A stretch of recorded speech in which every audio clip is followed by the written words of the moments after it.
superintendent, District 150. She says the Illinois State Board of Education's response to reports of ISAT testing irregularities at Charter Oak School can be open to misinterpretation. Again, it was the letter that was sent to District 150 from ISBE. They said the administration of testing at Charter Oak over several years have yielded highly discrepant results for a select group of students. Yeah, She says that would be the IEP students that have the individual education plans. Grenita said this letter does not change the decision made related to the employees involved. At the end of the day, they did not follow procedure. So, and I thought yesterday we'd settled this. Oh, please. I thought this was solved. Oh, they had their statement yesterday. Lathan and the district had the statement, oh, this is exactly what we thought they would find. Or we're so pleased they didn't find any other discrepancies. No, what they did was they reviewed all the facts thoroughly and found there was no smoking gun. Right. There wasn't cheating. I thought we could all agree on that. And so when they say, well, the difference, because the question's been, hey, there have been other schools within District 150 that have had discrepancies with ISAT scores, right? Mm-hmm. So why didn't the other schools come under the same scrutiny? Why didn't you pay $130 to investigate those schools? Well, you would think in this era of fairness, that would be the fair thing to do, right?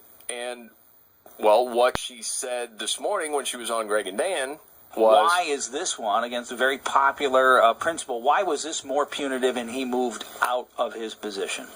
One of the requirements for principals is to report any irregularities or discrepancies.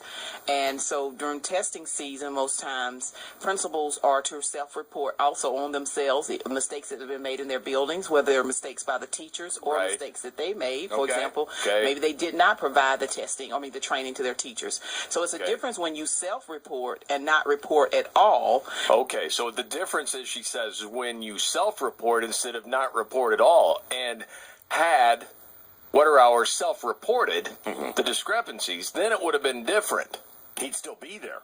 Right, like the other principals that had ISAT discrepancies. Yeah, he would have gotten a slap on the wrist like the other principals and would still be running. Right, except Charter Oak, yeah. Except that the discrepancies wouldn't have happened until those students went to the middle school, went from Charter Oak to Mark Bills. So then are you saying it's that principal's responsibility to follow his students' test scores once they leave the school and go to the middle school? Then it's Wetterauer's responsibility to follow the scores all the way through middle school, and then if those test scores fall off, to say, hey, you know what? We did something wrong here at Charter Oak. The test scores were better.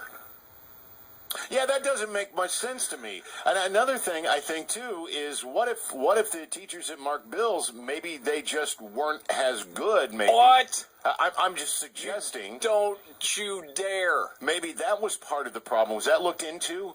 Are you saying that it's possible Mark Bills out of the schools in Illinois, middle schools? Just Illinois middle schools, let's say, for instance. 1,389? Rank them all, 1,389. Where does Mark Bills, where are they at? Well, they're 1,124th. Ouch, that's not very good. All right, well, let's take a look at Charter Oak then, okay? Well, that's 2,163 elementary schools. Bigger sample size, all right, okay.